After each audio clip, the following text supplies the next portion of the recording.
தொலைக்காட்சியின் பிரதான செய்திகள். முதலில் தலைப்புச் செய்திகள். தாங்க முடியாத அளவிற்கு மீண்டும் உயரப்போகும் எரிபொருள் விலை. தாயாரை கொலை செய்தாலே வாழ முடியும் என கூறிய மகள் அதிர்ச்சியை ஏற்படுத்திய வாக்குமூலம்.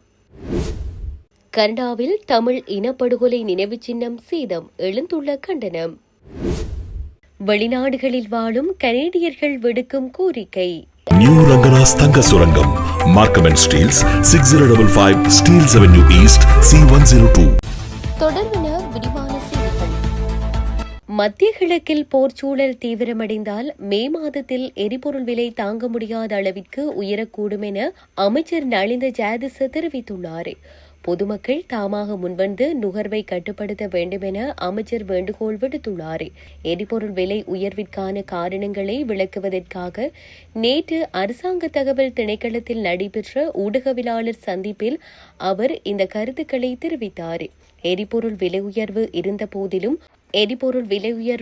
போதிலும் 1 லிட்டர் டீசலுக்கு 100 மற்றும் 1 லிட்டர் பெட்ரோலுக்கு 20 ரூபாய் சலுகை வழங்கப்பட்டுள்ளது என்றும் அமைச்சர் கூறினார்.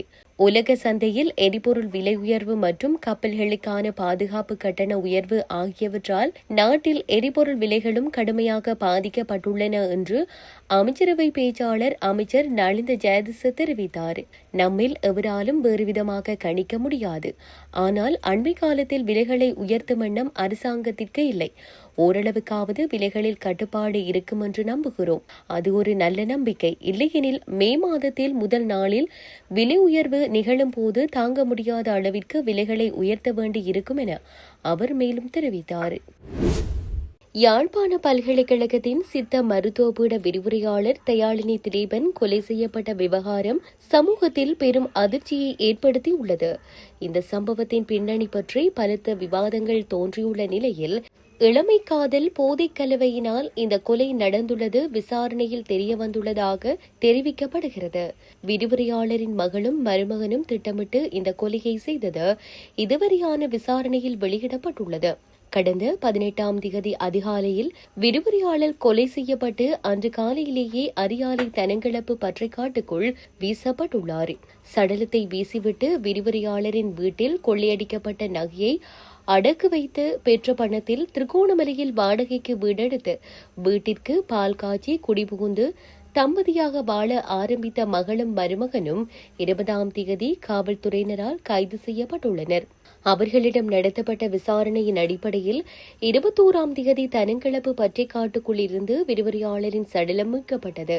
யாழ்ப்பாணம் அராலியை பூர்வீகமாக கொண்ட விரிவுரையாளர் தயாளினி கைதடியில் குடியிருந்து சில வருடங்களின் முன்னர் சுண்டுக்குழி பாண்டியன் தாழ்வு பகுதியில் காணி வாங்கி வீடு கட்டி குடியிருந்துள்ளார். அவருக்கு 2 பிள்ளைகள். மூத்த மகன் ரஜரட்ட பல்கலைக்கழகத்தில் விரிவுரையாளராக உள்ளார். மகளுக்கு 19 வயது. அவருக்கும் நாயன்மார்கட்டு ராஜேஸ்வரி வீதியை சேர்ந்த 21 வயதான இளைஞனுக்கும் பதிவு திருமணம் நடந்துள்ளது. இந்த இளைஞன் போதைக்கு அடிமையானவர். இந்த பதிவு திருமணம் கடந்த வருடம் நடந்தது. அப்போது விரிவுரையாளரின் மகளுக்கு 18 வயது. இந்த ஜோடி காதல் வசப்பட்டிருந்த சமயத்தில் போதைப்பொருள் பாவனை விற்பனை தொடர்பாக 2-3 தடவைகள் அந்த இளைஞன் காவல்துறையினரால் கைது செய்யப்பட்டுள்ளதாக தெரிவிக்கப்படுகிறது. போதை இளைஞனுடன் மகளை திருமணம் செய்து வைக்க மாட்டேன் என தாயார் உறுதியாக கூறிவிட்டதை அடுத்து மகள் வீட்டிற்கு தெரியாமல் காதலனுடன் ஓடி சென்று பதிவு திருமணம் செய்துள்ளார். இதனால் அடிக்கடி தகராறு எழுந்துள்ளது. கணவனால் துன்புறுத்தப்பட்டு அவரை விட்டுவிட்டு தாயாரின் வீட்டிற்கு மகள் அடிக்கடி வந்துள்ளார். மருமகன் குறிப்பிடும்படியாக இந்த வேலையும் செய்யாமல் போதைக்கு அடிமையாக மகளை துன்புறுத்தி வந்த நிலையில் மகள் தரப்பில் விவாகரத்து வழக்கு தொடரப்பட்டது. இந்த வழக்கு தற்போது விசாரணையில் உள்ளது. விவாகரத்து வழக்கு நடந்து வந்தாலும் அண்மை காலமாக சமூக வலைதளம் மூலம் விரிவுரையாளரின் மகளுடன் தான் தகவல் பரிமாறி வருவதாக கைதான இளைஞன் வாக்குமூலம் அளித்துள்ளார். விவாகரத்து வழக்கை தாக்கல் செய்தது தாயாரின் அறிவுரையின் பேரிலேயே என்றும் மகளுக்கு தன் மீதான கோபம் தீர்ந்து விட்டதென்பதையும் உரையாடலில் அறிந்து கொண்டதாக இளைஞன் தெரிவித்துள்ளார். விவாகரத்து கோரிய மனைவியுடனான உரையாடலில் இருவரும் சேர்ந்து வாழலாம் என்ற நம்பிக்கை ஏற்பட்டதாக இளைஞன் கூறுகிறார். விவாகரத்து வழக்கின் கடந்த தவணையில் இளைஞன் நீதிமன்றத்தில் முன்னிலையாகவில்லை. அடுத்த தவணை விரைவில் வரவுள்ள நிலையில் அதற்கிடையில் மனைவியை சமரசப்படுத்தி விவாகரத்து வழக்கை இல்லாமலாக்க இளைஞன் திட்டமிட்டுள்ளார். கடந்த 17ஆம் திகதி இரவு விரிவுரையாளரின் வீட்டிற்குள் திருட்டுத்தனமாக நுழைந்த இளைஞன் வீட்டுக்கூரையை பிரித்திறங்கி சீட்டுக்குள் ஒளிந்துள்ளார். வீட்டிற்குள் நுழையவுள்ள விவகாரத்தை அவர் காதலியிடம் சொல்லவில்லை. நள்ளிரவு 12:30 அளவில் வீட்டுக்குள் இறங்கி விரிவுரையாளரின் மகள் தூங்கிக் கொண்டிருந்த அறைக்குள் நுழைந்துள்ளார். மகளை தட்டி எழுப்பி தாம் சேர்ந்து வாழலாம் என கேட்டுள்ளார். அதற்கும் சேர்ந்து வாழலாம் என அந்த பெண் சம்மதம் தெரிவித்ததாகவும், ஆனால் தாயாரை கொலை செய்தாலே வாழ முடியும் என்றும் கூறியதாக இளைஞன் தற்போது காவல்துறையிடம் வாக்குமூலம் அளித்துள்ளார்.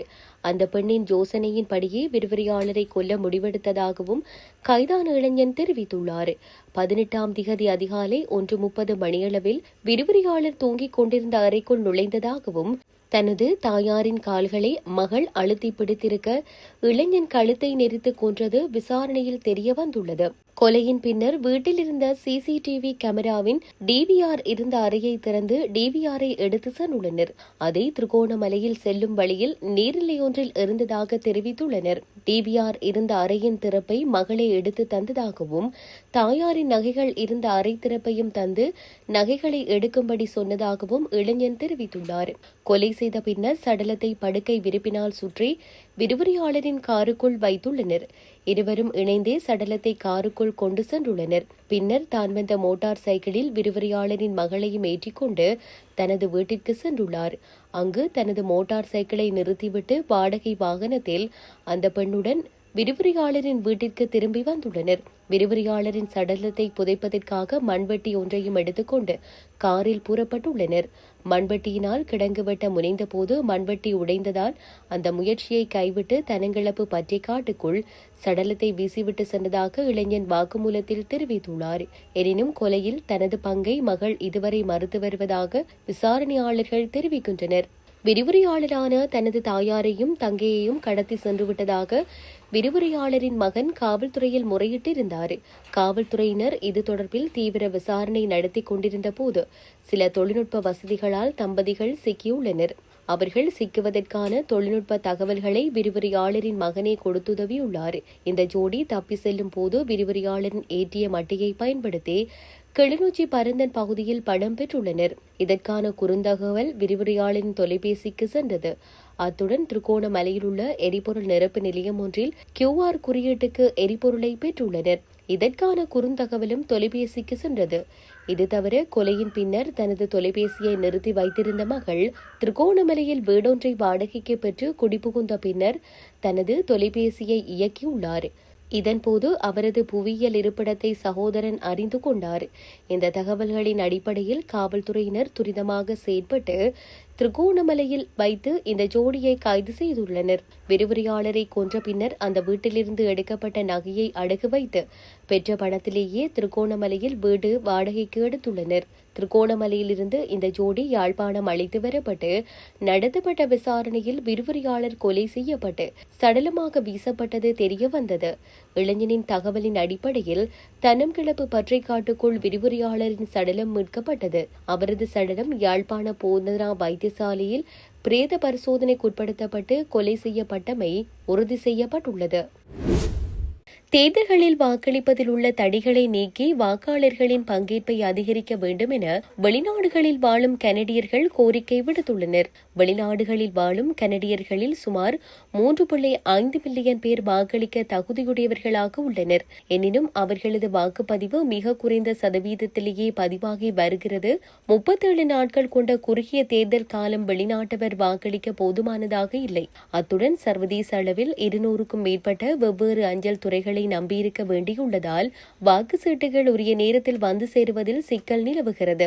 இந்த நிலையில் தூதரகங்கள் அல்லது உயர்ஸ்தானிகர் ஆலயங்களில் நேரடியாக வாக்களிக்கும் வசதியை ஏற்படுத்த வேண்டும் என்று வெளிநாடுகளில் வசிக்கும் கனேடியர்கள் கோரியுள்ளனர். பல நாடுகள் பின்பற்றுவது போல இணையவழி வாக்களிப்பு முறையை அறிமுகப்படுத்தலாம். தேர்தல் கால அவகாசத்தை நீடிக்க வேண்டும் என்றும் அவர்கள் வலியுறுத்துகின்றனர். இதேவேளை கடந்த பொது தேர்தலில் வெளிநாட்டில் உள்ள கனடியர்களுக்கு வழங்கப்பட்ட 1,10,690 வாக்கு சீட்டுகளில் 57,440 வாக்குகள் மட்டுமே சரியான நேரத்தில் கிடைத்து எண்ணப்பட்டன.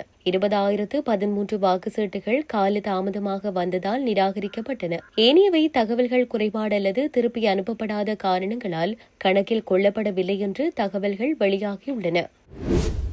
கனடாவின் பிராம்டன் சின்குவாசி பூங்காவில் அமைந்துள்ள தமிழின படுகொலை நினைவு சின்னம் மீண்டும் ஒருமுறை திட்டமிட்டு சேதப்படுத்தப்பட்டமைக்கு கண்டனம் தெரிவிக்கப்பட்டுள்ளது. ஒன்டாரியோ மாகாண சட்டமன்ற உறுப்பினர் விஜய் தணிகாச்சலம் மற்றும் கனடிய தமிழர் தேசியவை இவ்வாறு கண்டனம் தெரிவித்துள்ளன. கடந்த 20ஆம் திகதி அதிகாலை வேளையில் இந்த நினைவு சின்னத்தின் பிரதான மேடை மற்றும் நினைவு பலகைகள் வர்ணங்கள் பூசப்பட்டு சிதைக்கப்பட்டுள்ளன.